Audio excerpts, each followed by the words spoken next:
কিন্তু প্যান্ডেল প্রস্তুতির বাস চলে এসেছে মাঠে।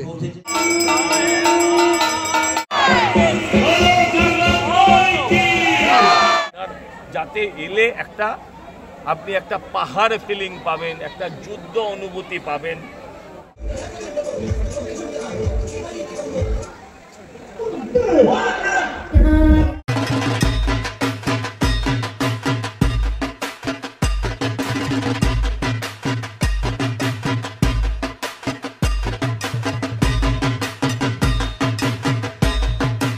তো বন্ধুরা, আপনারা দেখছেন বাঙালি মানে কেস ব্লগ আছে, কিন্তু খাওয়া দাওয়া থেকে শুরু করে পুজো পর্ব সমস্ত দেখা যায়।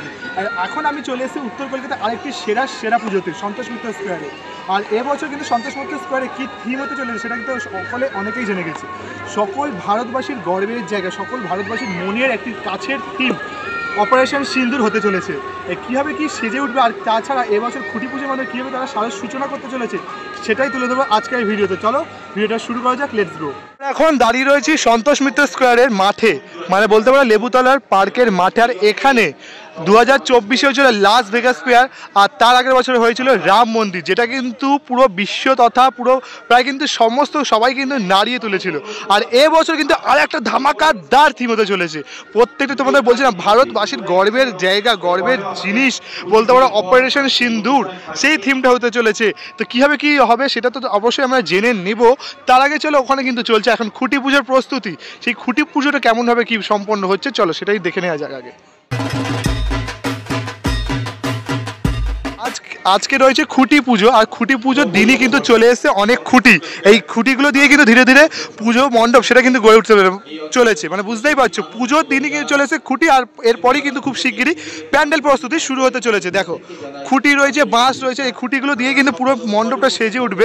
কেননা যেহেতু হাতে গোনা আর মাত্র 86 দিনের কাছাকাছি বাকি রয়েছে পুজো আসতে, মানে মহালয়া পর্যন্ত, তাহলে কিন্তু অনেকটাই কম দিন বাকি রয়েছে। একটা বড় থিম কীভাবে চমক দেবে সেটাই কিন্তু দেখার বিষয়। কেননা এঁকে তাই জন্য কিন্তু প্যান্ডেল প্রস্তুতির বাস চলে এসছে মাঠে।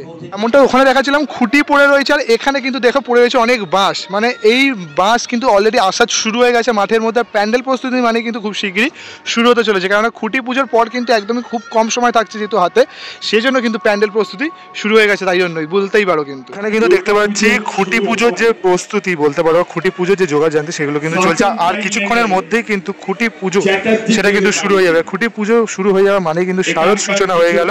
একদম দেখতে পাচ্ছ প্রতি বছরের মতো কিন্তু এখানে সেম জায়গায় কিন্তু সুন্দরভাবে সাজিয়ে এবছরের যে খুঁটি পুজো সেটা কিন্তু শুরু হতে চলেছে।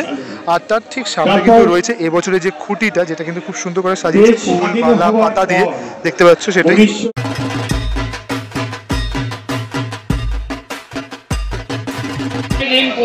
নম গঙ্গা নম গঙ্গা নম গঙ্গা নম গঙ্গা, ভগবতী দুর্গা কি জয়দীপ সিংহ।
আরো ভালো হবে। আমরা এবার আমাদের অতিথিদের অনুরোধ করব, আমাদের দুর্গা বাহিনীর সদস্যদের অনুরোধ করব, আমাদের পুজো কমিটির সদস্যদের অনুরোধ করব যে আমরা কার খুঁটির কত জোর, খুঁটি পুজো মানে খুঁটির জোর কত, এটাকে জোরালো ভাবে এই খুঁটিটাকে আমাদের এখানে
আমরাও নামলাম, দেখা যাক বাকিটা কি হয়। আশা করি ভারতবর্ষের সেরা পুজোটা আমরাই উপহার দেবো আপনাদের, নিশ্চিন্তে থাকুন। আমাদের এবারের থিমটা হচ্ছে অপারেশন সিঁদুর। অপারেশন সিঁদুরটা কি? একটা হচ্ছে সিঁদুর, যে সিঁদুরটা আজকে আমি এখানে পুজো হয়েছে আমরা কপালে দিয়েছি, আপনাদের বাড়িতেও যাদের যাদের পুজো হয় আমরা সেই সিঁদুরটা করি। যে সিঁদুরটা আমার মা বোনের বিবাহিত জীবনের সুখ স্বাচ্ছন্দ্যের সিঁদুর, যে সিঁদুরটা আমার মায়ের কপালে, বোনের কপালে, স্ত্রীর কপালে থাকা মানে তার একজন প্রোটেক্টর আছে।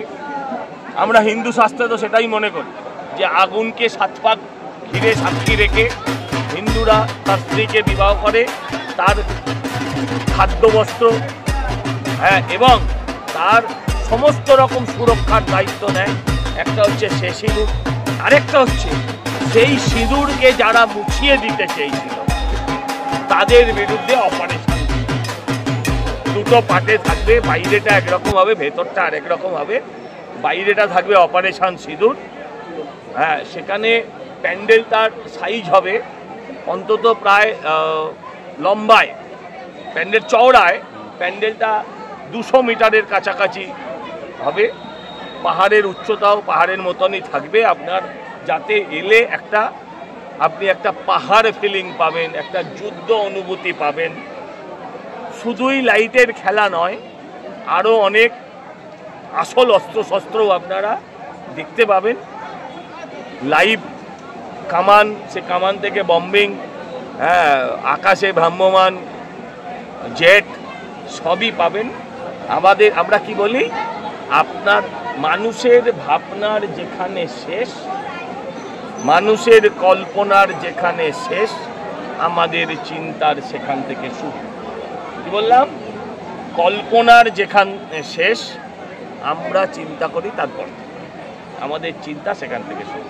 তাই আমি আপনাদেরকেও শুভ শারদীয়ার শুভেচ্ছা জানাচ্ছি অ্যাডভান্স, এবং আপনাদের থেকেও আগামী পুরো পুজোটায় আমি সহযোগিতা প্রত্যাশা করছি। আমি সজল ঘোষ, এই পুজোর সাধারণ সম্পাদক। প্রতিমাতে কি থাকে? আমরা প্রতিমা নিয়ে কোনো রকম এক্সপেরিমেন্ট, প্রতিমা নিয়ে থিমের সঙ্গে মিশিয়ে শিল্পকলা, মানে প্রতিমাকে অনেকটা ওই লাফিং বুদ্ধা স্টাইলে করে দেওয়া, বেটে বেটে হাত, যাকে দেখলে হাত জোড় হয় না। আমরা সেই প্রতিমাতে বিশ্বাস করি যাকে দেখলে অটোমেটিক আপনার হাত গিয়ে কপালে ঠেকে। আমরা সেই প্রতিমায় বিশ্বাস করি। থিম যাই হোক না কেন, ভাবনা চিন্তা যাই হোক না কেন, মায়ের চেহারা নিয়ে কোনো শিল্প নৈপুণ্য আমরা কাউকে দেখাতে দিই। যেটা আমার ঠাকুরদা যেটা দেখে এসছেন, যেটা ভেবে এসছেন, তারা আমাদেরকে যেটা ভাবতে শিখিয়েছেন, আমার বাবা যেটাকে আমাকে ভাবতে শিখিয়েছেন, আমার পূর্বপুরুষ আমাকে যেটা ভাবতে শিখিয়েছেন, আমরা ঠিক সেই শিক্ষাটা আমার পরবর্তী প্রজন্মকে দিয়ে যেতে চাই। তাই ঠাকুর নিয়ে নো ছেলে খেলা। এবং যারা ঠাকুর নিয়ে দুর্গাকে যারা বিভিন্নভাবে শিল্পের সঙ্গে মেশাতে গিয়ে যার ভেতর থেকে ঐশ্বরিক ব্যাপারটাকে হারিয়ে দেয়, আমি তাদেরকে অনুরোধ করব, দয়া করে আপনারাও কেউ ঈশ্বর নিয়ে খেলবেন না। একমাত্র বাঙালি শিল্পকলা দেখাতে গিয়ে নিজের মায়ের চেহারা পরিবর্তন করে, বিশ্বের কোনো জাত এটা পরিবর্তন করে। আমি অন্য ধর্মের কথা বলছি, আপনি আর কোনো ভারতবর্ষের অন্য সম্প্রদায়ের মানুষকে পাবেন না। তারা আদি অনন্তকাল তাদের বাপ ঠাকুরদা যেভাবে দেখিয়ে দিয়ে এসেছিল একটা প্রতিমাকে, তারা সেইভাবেই বিশ্বাস করে। আমরা আমাদের প্রত্যেক বছর চেহারা পাল্টে ফেলি, এটা বোধহয় সঠিক। অসংখ্য ধন্যবাদ। আমি জানিয়ে দিলাম এবছর সন্তোষ মিত্র স্কোয়ারে 2025-এ কী হতে চলেছে। তোমরা তো অনেকেই জেনে গিয়েছিলে 2025-এর কী থিম ছিল, অপারেশন সিন্দুর। সেটাকে কীভাবে সাজাতে চলেছে তার কিন্তু একটা ছোট্ট ঝলক ট্রেজারের মাধ্যমে সেটা বার হয়ে গেল। তো এবার শুধু দেখার বিষয় যে প্যান্ডেল বা তার স্ট্রাকচারের মাধ্যমে কীভাবে এই অপারেশন সিন্দুর ফুটিয়ে তোলা হয় সন্তোষ মিত্র স্কোয়ার, তার তো আপনারা অবশ্যই আমার পেয়ে যাবেন। বাট তবুও তোমাদের জানাবো।